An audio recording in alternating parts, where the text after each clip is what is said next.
to beat Islam Makhachev. The number one guy, it's Shavkat. There's also Ian Gary. There's also Kamaru Usman. The question is, do they have what it takes in the grappling department to deal with Islam Makhachev? Jorge Masvidal shocked a lot of MMA fans when he suggested that the scariest matchup for Islam Makhachev at welterweight isn't Shavkat Rakhmonov or Ian Machado Gary or the young killers rising through the rankings, but instead, the former welterweight king, Kamaru Usman's... Usman could wrestle defensively. I think this is one of the toughest fights for Makhachev right now, you know. I don't know if they're going to want to take that one. Islam Makhachev, fresh off winning the UFC welterweight title when he moved up and beat Jack Della Maddalena at UFC 322, had been approached about fighting as early as January. However, many felt that challengers waiting for him had little championship experience. Several contenders such as Shavkat Rakhmonov, Ian Machado Gary, Carlos Prates, and Michael Morales have been considered the next generation at welterweight, but none of them have ever fought for UFC gold. That led to some believing Makhachev might defend his new title against fighters who have yet to reach the highest peak in the sport. However, to make a mistake,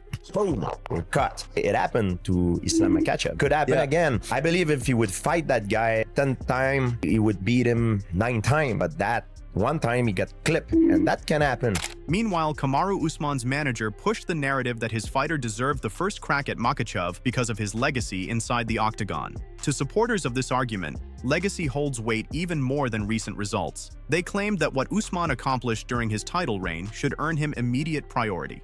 After years of dominance, multiple title defenses, and high-profile victories, his camp argued that this former champion had done enough to justify jumping ahead of the undefeated up-and-comers waiting in line.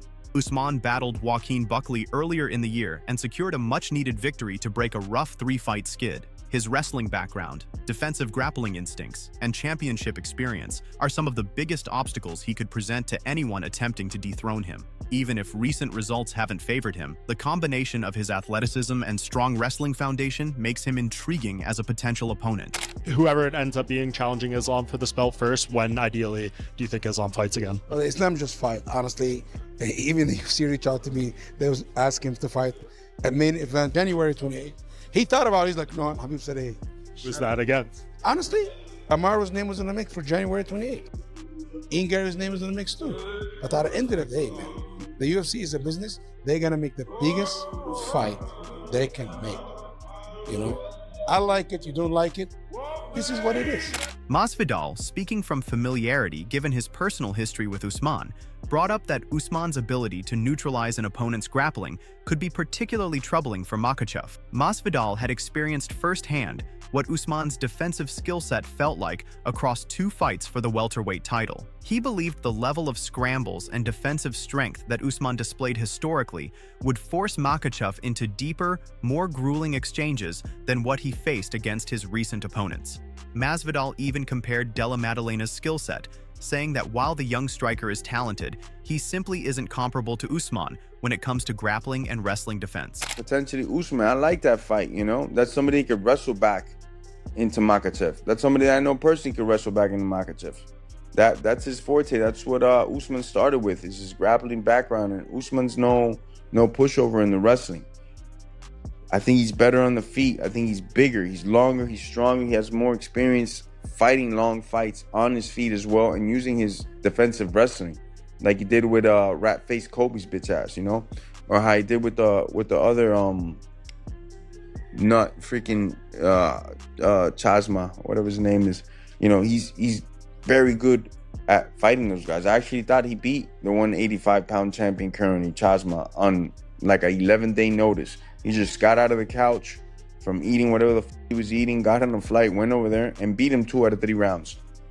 I think this is the most dangerous fight for Makhachev at 170, man, with no doubt about it. One of the more interesting voices entering this conversation was Georges St-Pierre. The former double champion explained how, during Makhachev's early career, a training partner of his named Mansour Barnawi gave Makhachev serious trouble in a fight under the M1 banner back in 2013. Barnawi, a scrappy fighter from France, forced Makhachev to work relentlessly to hold him down. Although Makhachev was able to secure multiple takedowns, he struggled to maintain control. Barnaoui often battled back to his feet and even threatened with submissions like an armbar. Many looking back at the fight saw it as far closer than the unanimous decision indicated, and GSP believed that the method Barnaoui used should be considered the blueprint for defeating Makhachev. From GSP's point of view, the key to giving Makhachev problems revolves around meeting his wrestling strength head-on, shutting down the takedowns, or immediately scrambling and getting to the feet, then applying pressure both striking and grappling. What would be your game plan to go against Islam Makhachev? To beat Islam Makhachev, you would need a guy that can match his wrestling, either to counter his takedown or if he get put down, manage to scramble back up. And I think you need a guy that put pressure on him with a lot of fakes and feints. There's a guy that gave him a lot of trouble. His name was Mansour Barnaoui. He was one of my best training partner when I was getting ready for fights. If you go and check that fight online, it was in Makhachev early career. If you look at this fight, he could have gone the other way. Usman Nurmagomedov, Islam Makhachev's cousin, also voiced his support for the matchup. Those suggesting Usman should be pushed aside due to his recent struggles misunderstand the former champion's accomplishments. He argued that Usman spent years defending his title, beating top names like Jorge Masvidal twice, Gilbert Burns in his prime, and Colby Covington twice. He pointed out the long undefeated streak Usman held and emphasized that one loss shouldn't erase how much he achieved. To Usman Nurmagomedov, this fight wouldn't be about ranking. He added that both fighters want this matchup, making it one of the most meaningful fights that could happen. Islam doesn't care any one of them. From my opinion, Kamaru Usman, this is a fight for the legacy. One of the best welterweight, one of the best win streak in welterweight. He knocked out Masvidal. He beat twice Covington. He beat Gilbert Burns on his prime. And Gary loses his fight like a couple fights before. Shavkat doesn't fight almost 1 year. For these guys, they can wait. Even Joaquin Buckley, despite losing to Usman and questioning whether Usman could trouble Makhachev, had his own take. He suggested that regardless of who wins between Usman and Makhachev, both men might consider moving on afterward. He speculated that Usman could jump up to middleweight to chase a rematch with Khamzat Chimaev, while Makhachev might retire or move divisions again if he were to beat Usman and solidify dominance across two weight classes. Buckley doubted Makhachev's intention to remain at welterweight long-term, questioning whether the lightweight great could withstand the natural size of bigger opponents consistently. He even claimed that fighters like himself, Morales, or Ian Gary might expose Makhachev physically. I don't see a bigger fight that they can make in the welterweight division between anybody else, especially if you're talking about Islam, right? It's not going to be Protest, it's not going to be Morales, it's not going to be not even myself, right? But I know how to promote a fight, so it'd be a close second. But with Usman, you got the storyline behind him. You have a person that is decorated in their wrestling. You already know that it's going to be a hard time for Islam if Khamzat had a difficult time. So with that being said, this will be one of the biggest fights that you can make at the welterweight division right now. So what's the holdup? Analyst Din Thomas viewed Makhachev versus Usman from a business angle and felt it was the most marketable fight available. He noted that big matchups are vital for keeping the promotion thriving and argued that putting Usman across from Makhachev was the easiest selling storyline. Makhachev fighting an already established legend would boost PPV numbers more easily than creating hype around young contenders unfamiliar to the casual audience. This approach would let the younger contenders earn more exposure in the meantime, setting up future fights that would be more appealing to the mainstream audience. I was talking to Josh Thompson about it, and I was all in on it just because of, I understand the direction that the UFC is trying to go, and I agree with the direction that they're going. In order for us to stay working, in order for us to have jobs, we need to have the biggest, most sellable fights, whether we agree with them or not in terms of meritocracy or not. And in terms of selling a fight for Islam Makhachev, Kamaru Usman on paper might be the best guy for him to fight next, because he's the guy who Dana said is the greatest welterweight champion of all time. He's had this long run as welterweight champion, and on paper it's the easiest way to sell it than to try to create some new monster for Islam. So I can see them doing that. So I'm actually okay with the fight. Bilal Muhammad, on the other hand, rejected the idea that Usman should get the opportunity. He believed recent accomplishments matter and dismissed Usman as an easy stylistic matchup for Makhachev. Bilal felt that Michael Morales was the rightful next challenger instead. He accused Makhachev and his team of guiding the narrative to push for an easier fight. Usman's inactivity and recent losses made the matchup far less meaningful competitive. When I look at especially the welterweight division, Islam being the champion, who do I think deserves it? Who do I think has earned it? I think Michael Morales for sure has earned it, but we see the seeds planted. We see Islam planting the seeds of Usman should be the next guy. I mean, obviously they have the same manager. Obviously the manager planting seeds in his head of what he thinks should be. Do I think Usman is an easier matchup for him? Of course. The guy's fought one time in 3 years and he's 1 in 3. I'm still ahead of you. Even though I lost my last 2 fights, I'm still 2 and 2. So you could talk, you could say whatever you want. You turned down a fight, you didn't want to fight. And I don't think it should earn you a title fight when you're saying no to fights. But that's my thing.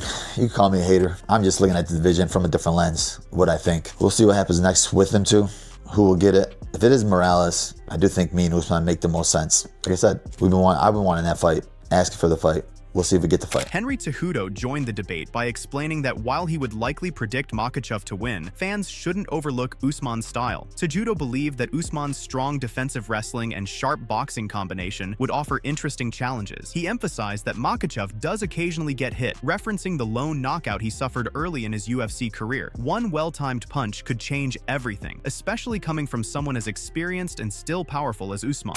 Kamaru does have the stylistic matchup to not get taken down, and then he's got a beautiful 1-2, and that's all it takes in the sport of mixed martial arts. Islam has been hurt the time that he did lose. He did get knocked out, so it's those punches that you don't see coming that could change everything. And Kamaru Usman has the speed and has the power and has the experience. If anybody could get it done, it is Kamaru Usman. Usman held his welterweight championship through 5 successful defenses before suffering a shocking knockout loss to Leon Edwards at UFC 278. He failed to win the rematch and later lost a short-notice fight at middleweight to Khamzat Chimaev, a majority decision which many argued could have gone differently. When Usman defeated Buckley, it signaled that he wasn't finished competing yet. For many, the Buckley fight showed Usman could still last 5 rounds and keep his cardio at a high pace. Fans noticed that both Makhachev and Usman admitted that fighting Makhachev scares him, while Makhachev himself suggested that Usman would be the toughest opponent available to him at this moment in his career. This one leaned toward legacy, reputation, experience, and generational impact. I'm not here to glaze it in any way, shape, form, or fashion, but I say it's the most competitive because when I look at a guy like Islam, I don't really see holes like that. And that's something that scares me, that causes that heartbeat to go up. And that's where you see some of the most spectacular performance. Because the last time I felt that like that was Kobe Covington won. And that's when I was like, yo, you got a guy that can wrestle just as good as you, a guy that can grapple just as good, a guy that can maybe not strike it, but a guy that can strike just as well. You have a guy that's good at all these things. How do you get that victory? And that's where you live. That's where you get that you know, your spirit just is in there to just fight it out. And so I would say yes, if you're talking about which fight right now is probably the most competitive.